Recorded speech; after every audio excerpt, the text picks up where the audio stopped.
Cinema করার পরে আপনাকে সিনেমা দেখি নাই, অনেক দর্শকরা আছে একসাথে সিনেমা দেখতে চায়, তো আজকে শাকিব খানের সাথে সিনেমা কেন করা হচ্ছে না আপনার? এই কোশ্চেনটা আমাকে এতবার করে, আমি কি অ্যান্সার দেবো আমি খুঁজে পাই না। দেখা যায় না কেন, এনি টাইম আসলে দেখা যেতে পারে, এটা আসলে up to Shakib and producer and director. যদি ওরকম কোনো গল্প হয় যে আমার আর শাকিবকে দরকার, কারণ আমাদের আগের জুটিগুলো ভালো হয়েছে, জুটির যে ছবিগুলো সবার কাছে খুব ভালো একটা রেসপন্স ছিল, সো ইনশাল্লাহ মেবি দেখা যাবে। আপনাকে সবসময় আমরা দেখি অ্যাকশন ধর্মী সিনেমা আপনি করেন, অ্যাকশন টাইপের সিনেমা আপনি সবসময় করেন, আসলে রোমান্টিক টাইপের সিনেমাতে খুব কমই দেখা যায়।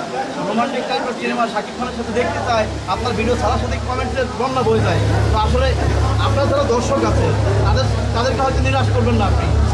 অবশ্যই না, আমি তো আর্টিস্ট, আসলে যে কোনো ধরনের গল্পেই আমি কাজ করতে পছন্দ করি। আর অ্যাকশন ধর্মী ছবিতে অনেকে আমাকে খুব পছন্দ করেছে, আবার রোমান্টিক ছবি যে আমি করি নাই সেটা না। শাকিব আর আমার রাজত্ব খুব রোমান্টিক একটা ছবি ছিল, নোলক রোমান্টিক ছবি ছিল, হিরো দ্য সুপারস্টার, অনেক এরকম আরও অনেকগুলো ছবি ছিল। বাংলাদেশে বর্তমান নায়িকার খুব সংকট, প্লাস নায়কেরও সংকট, এখন বর্তমান ইন্ডাস্ট্রির অবস্থা খুবই খারাপ, সিনেমা খুব কম হচ্ছে, আসলে এর কারণটা কি? আমাদের কোন দিক দিয়ে সমস্যা? আগের মতো সিনেমা কেন চলছে না? যারা ভালো আর্টিস্ট আছে ওদেরও তো আসলে কাজের ল্যাকিং আছে, অনেক টেকনিশিয়ানেরও অভাব আছে, তাই না? সো যারা আছে তাদেরকেও তো ঠিকমতো ইউজ করতে পারছে না।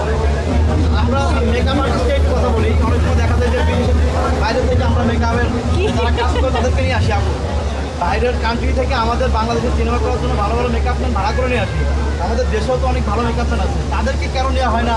তাদেরকে কি আসলে অবহেলা করা হচ্ছে কিনা? না কেন, আমি তো বলবো যে আমি যে দেশের বাইরে ছবি করতে গেছি, যখনই গেছি আমি আমাদের মনিরকে নিয়েছি, খাইরুলকে নিয়েছি, সেলিম ভাইয়ের সঙ্গে আমি কাজ করেছি। তো আমি সবসময় দেশের, কিছু কিছু সময় বাইরের মেকআপ আর্টিস্ট থাকে, but most of the time আমি দেশের মেকআপ ম্যানই আমি প্রেফার করি।